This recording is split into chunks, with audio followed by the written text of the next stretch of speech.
diha, ingon man sa tanang mga suking tigpaminaw, nga kanunay jud nag-abang sa imong programa.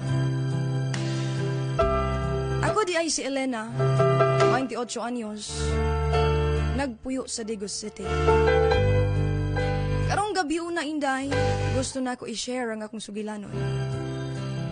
Dili tungod kay gusto ko magdrama, kundi tungod kay gusto na ako nga wala na yung musunod sa akong daotang binuhatan sa una. Okay ra nga i-judge ko sa uban, tungod kay nakahibalo ko sa akong nahimong kalapasan. Nagsugod ang tanan, niadtong high school pa ko. Tungod kay nag-inusarang anak, gipangga jud ko pag-ayo sa akong inahan, na si Nanay Rosa. Si Nanay, usa lang katagalaba, o tigbaligya og puto sa merkado, Inday. Ang akong amahan, sayo nga nitaliwan tungod sa sakit. Kaming duha ra jud ni Nanay ang nagtinabangay. Pero ni adto nga nihamtong nako, ug nakabatunog pamuot, Inday. Naulaw ko sa mong kahimtang. Ginakaulaw nako ang akong inahan. Tungod kay mataghatod ni Nanay nako sa eskwelahan, ang iyang sinina karaan na kaayo.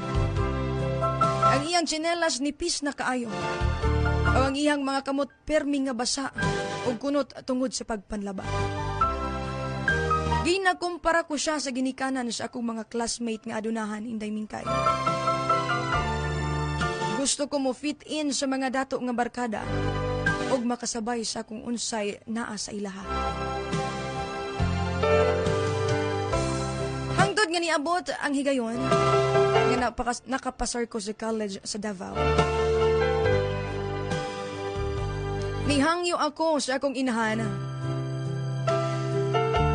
Dito ako muskwela.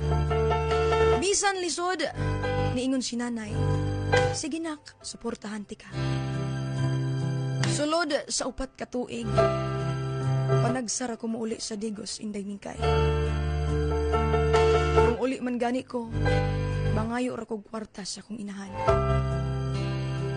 Dili ko gusto makigistorya sa akong inahan. Kaniadtong panahon na, Inday Mingkay. May mura kog luoron sa iyang baho. Dili ko ganahan sa iyahang pamarog niadtong mga panahon na, Inday Mingkay. Sa kaadlaw ni Ana, niabot ang akong graduation. Wala na ako gipahibalo ang akong inahan. Tungod kay naulaw ko nga makitaan siya sa akong mga barkada nga dato dito sa Davao, Inday. Pag-uli na ako sa mga sa Digos, human sa graduation, nakita na ako si Nanay nga nag-anda mo gamay nga handa, simpleng panset ug tinula.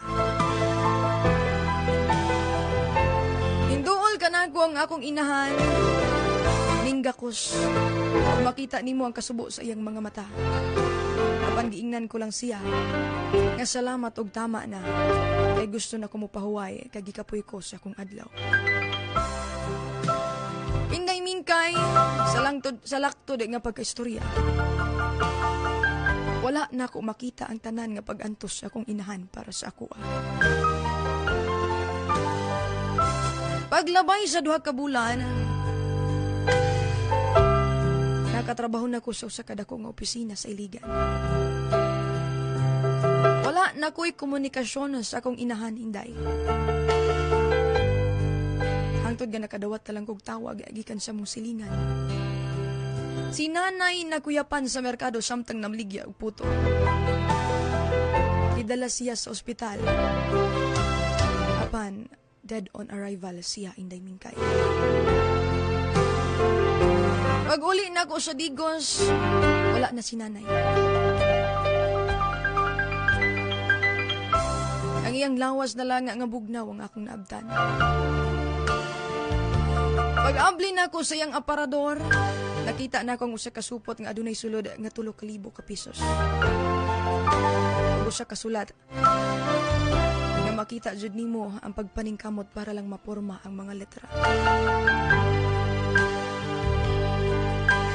Ang mga letra nagaingon, nak, pasensya kung dili na ko kaayos sa akong kaugalingon. Pasensya kung ikaulaw ko nimo sa imong mga kaila. Tungod kay dili ko limpyo, parehas sa inahan sa uban. Apan ang tanang pagpaningkamot nako para rajud sa imuha, anak.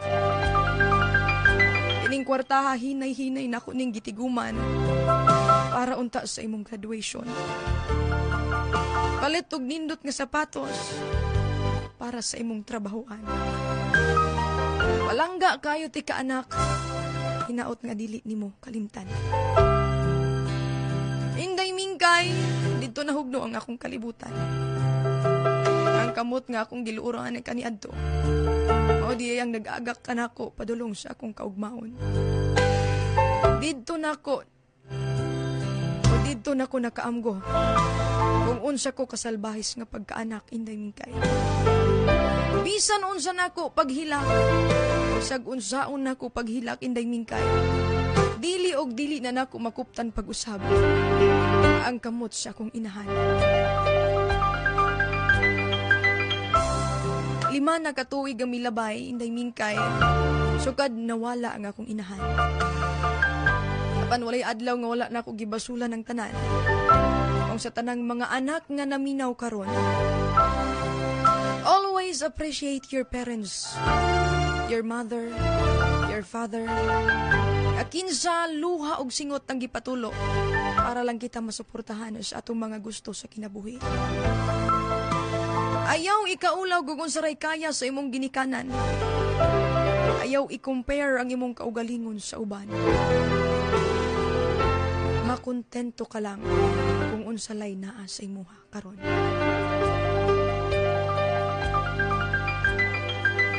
Dinhi na lang taman, inday mingkay. Daghan kaayong salamat sa imong paghatag pagtagad ding akong suwat kasinatian sa kinabuhi. Pa-request na lang din kog song nga iingatan ka by Carol Banawa. Di ka na lang sa imong suking tigpaminaw, Elena.